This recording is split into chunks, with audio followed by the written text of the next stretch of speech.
नमस्कार मंडळी, मी प्रियंका स्वागत करते तुमचं अजून एक नवीन छानशा ब्लॉगमध्ये. मंडप तर तयार झालेलाच होता आपला. आता मी त्याचं डेकोरेशन पूर्ण करते आहे. किती सुंदर दिसते ना. तर चला, आपला मंडप तर रेडी झाला आहे देवीच्या स्वागतासाठी. आपण आता बाकीची तयारी करून घेऊया. उद्या मला पूजेला काय काय लागणार आहे ते सगळं सामान मी एका जागी आणून ठेवते. त्यातही मी अष्टदल कमलही काढून ठेवते. परत हे आपलं जे धान्य आहे ते धान्यांना भिजू घालून ठेवते. म्हणजे असे बारीक छोटी मोठी जेवढे पण कामं मला लक्षात येतात की बाबा जे आपण आज करू शकतो ते मी पूर्ण करून ठेवते. ही आता बघा माझी तयारी सगळी कंप्लीट झाली आहे. सगळे दिवे वगैरे स्वच्छ करून मी ठेवून दिले. यामध्ये ना मी सगळी सामग्री जी पण आपल्याला पूजाला लागणार आहे ती सगळी एक साईडला काढून घेतली आहे.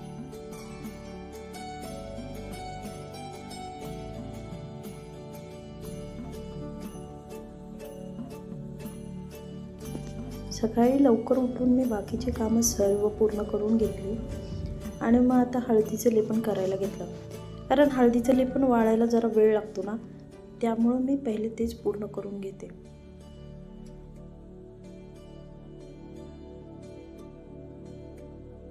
बाहेरचं सकाळीच मी आवरून घेतलं होतं आणि आता हळदीचं लेपन पण छान सुकलं आहे.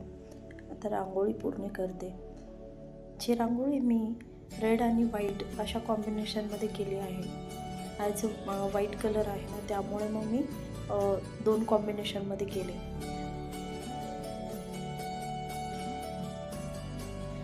कशी दिसते माझी रांगोळी नक्की कमेंट करून सांगा. आता बाहेरचं सर्व पूर्ण करून मी पूजेची तयारी करायला घेतली. सगळ्यात प्रथम मी उरली सजून घेतली. उरली सजल्यावर किती छान वाटतं. सुरुवातच इतकी छान प्रसन्न करायची. मग मी गणपतीची पूजा करायला घेतली. सुपारी ठेवून गणपतीला हळद कुंकू लावून फूल वाहून पूजेला सुरुवात केली.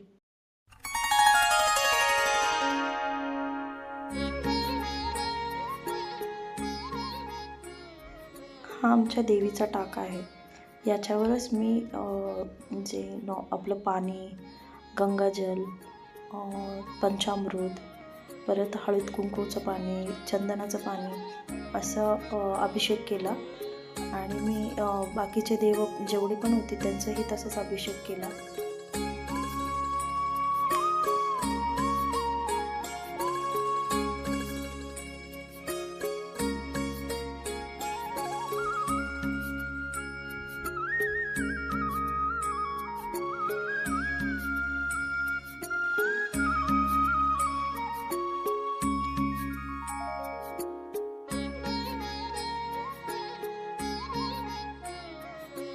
अभिषेक झाल्यानंतर मी स्वच्छ पाण्याने परत एकदा मूर्तीला स्वच्छ करून घेतली, पुसून घेतली.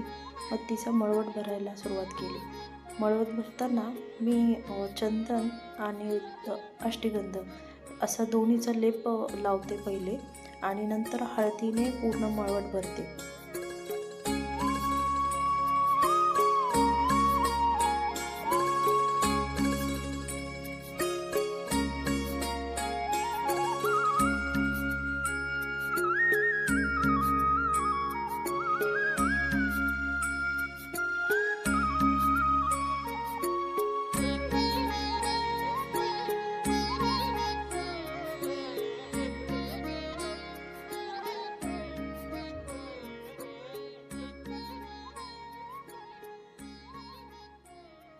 फक्त आपण सुकी हळद घ्यायची आणि तिला फक्त असं थोडं थोडं करून लावायचं.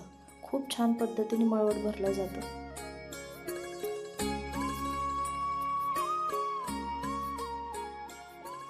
आणि मधोमध असा कुंकाचा छान कंद लावला.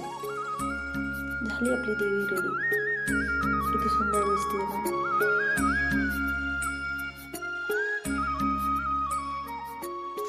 सर्व देव किती सुंदर, किती छान. सर्वांचा त्याच पद्धतीने मी मळवट भरून घेतला आहे. हे देव आमच्या देवांचे टाक आहेत. यांचंही मी हळद कुंकू लावून अष्टगंध लावून पूजा करून घेतली आहे. आता मला वरती देवी बसवून घ्यायची आहे. त्यासाठी मी पाण्याचा कलश भरून घेतला आहे. त्यात मी सुपारी, हळकुंड, गोमती चक्र, कमलगट्ट्याची माळ, इलायची, लवंग, बत्तासा, 1 रुपयाचं नाणं असे सर्व टाकून घेत आहे.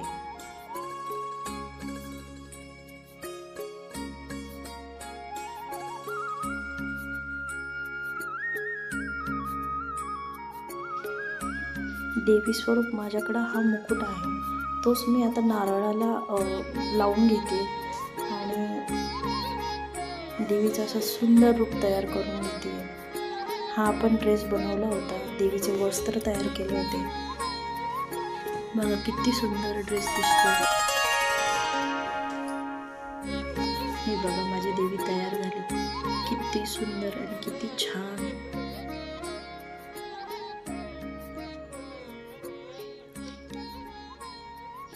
हा मुकुट पूर्ण मी तयार केलेला आहे.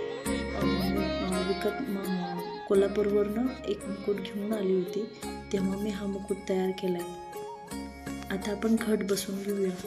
पहिले हे अष्टदल कमल काढलेले ताट जे आहे ना, मी ते खाली ठेवलं आणि नंतर त्याच्यावरती हळद कुंकू लावून पूजा सुरुवात केली. मग आमच्याकडं असं पंत्रवाळीच ठेवतात आणि त्याच्यामध्ये आता मी माती टाकते. ही माती मी आधीच 2 दिवस स्वच्छ करून उन्हात सुकून ठेवली होती. तीच माती मी आता पूर्ण पसरून घेते.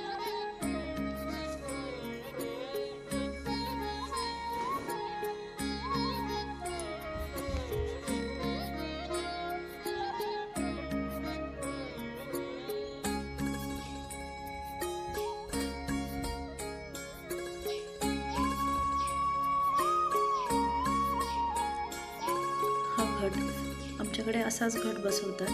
आता हळदी कुंकू लावून मी घटाला स्वास्तिक काढून घेते.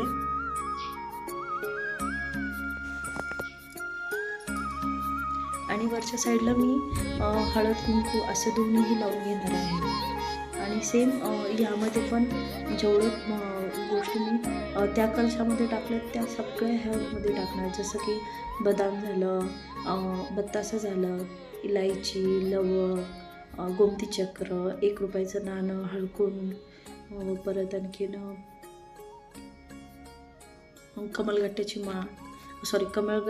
कमलगट्ट्याचा मणी, ते सर्व मी यात पण टाकून घेणार आहे.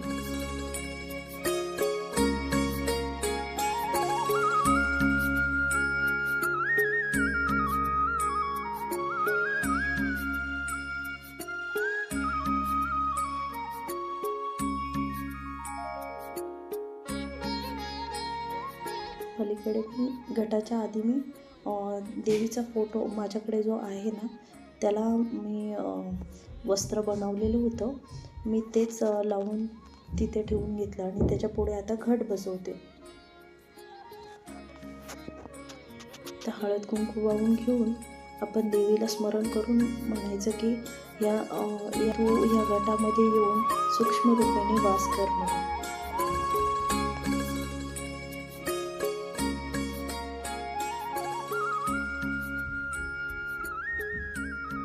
हा मी आता कलावा बांधून घेते.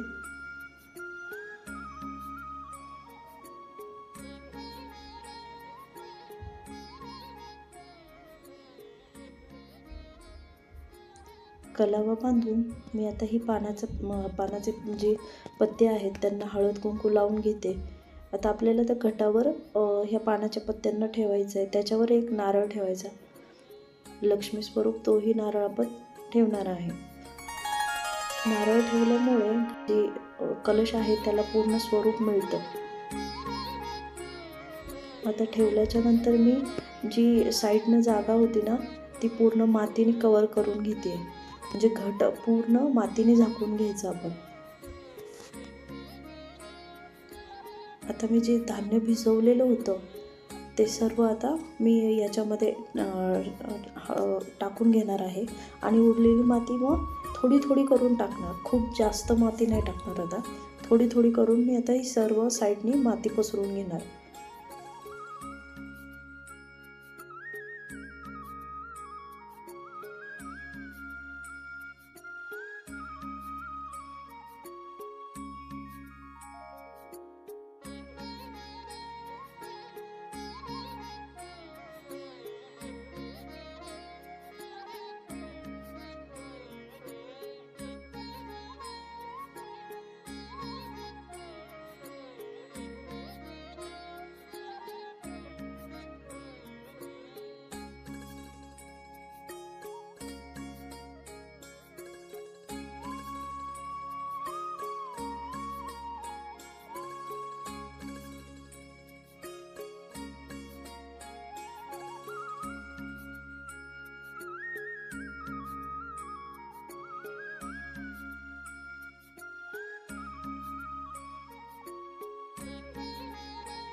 थोडं थोडं पाणी शिंपडून घेते आता.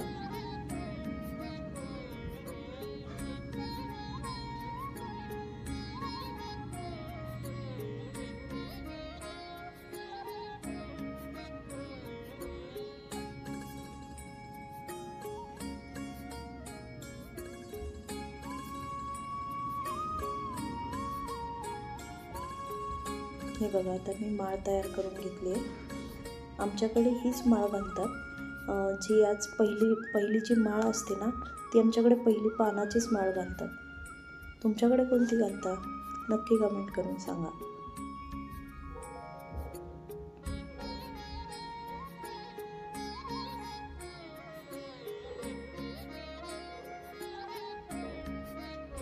सुंदर असा हार तयार केला. आता हा पण मी देवीला घालून घेणार आहे.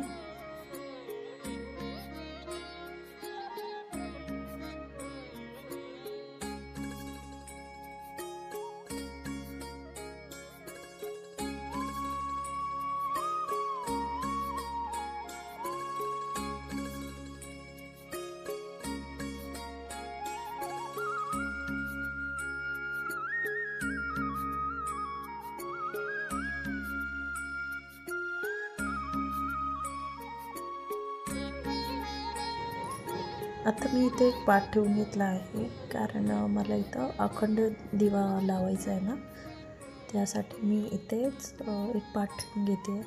त्यावर वस्त्र हातरून घेतलं आहे आणि आता मी दिवा ठेवून घेते. दिव्याखाली मी अष्टदल कमल काढून घेतलेलं ताट ठेवलं.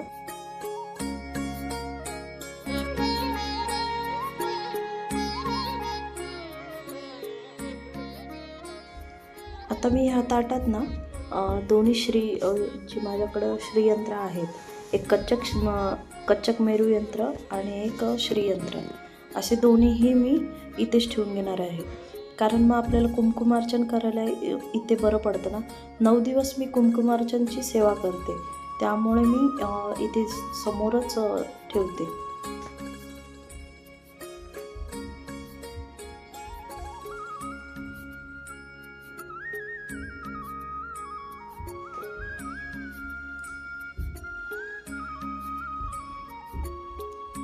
आता मी अखंड ज्योत लावून घेते. सर्व बाकी पूजा माझी झाली. आता फक्त अखंड ज्योत बाकी राहिली होती लावायची.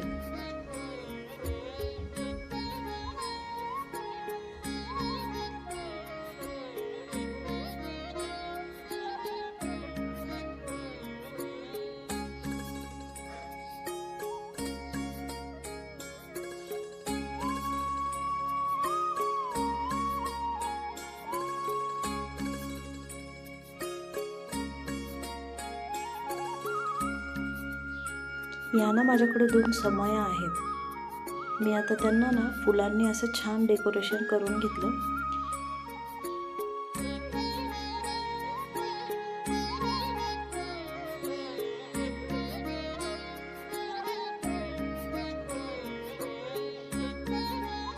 आता मला देवापुढे पण रांगोळी काढायची. त्याच्या आधी मी ही काऊचं पॅकेट भेटतं, काय म्हणतात मला माहीत नाही, पण आमच्या इकडे तर ह्याला काऊच म्हणतात. ही काऊ मी पूर्ण असं आपण लेपन कसं करतो तसं पूर्ण खाली असं लेपन करून घेत आहे फरशीवर, आणि मी त्याच्यावरच आता रांगोळी काढणार आहे. ही माझी रोजची देवाची पूजा. आज इथं मंदिरात खूप असं खाली वाटतंय, कारण निम्मे देव माझे ह्या मंडपात आहेत ना, त्यामुळे इथे खूप मोकळं आणि खाली वाटते. ही बघा समोर किती सुंदर आणि किती छान दिसते. अशी सुंदर रांगोळी काढून घेतली.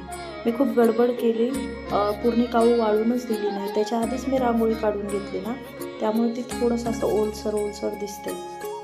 ही बघा आपली लक्ष्मी, किती सुंदर आपली देवी आई भगवतीचं रूप किती सुंदर आणि छान फुलून आले. सुंदर, खूप सुंदर.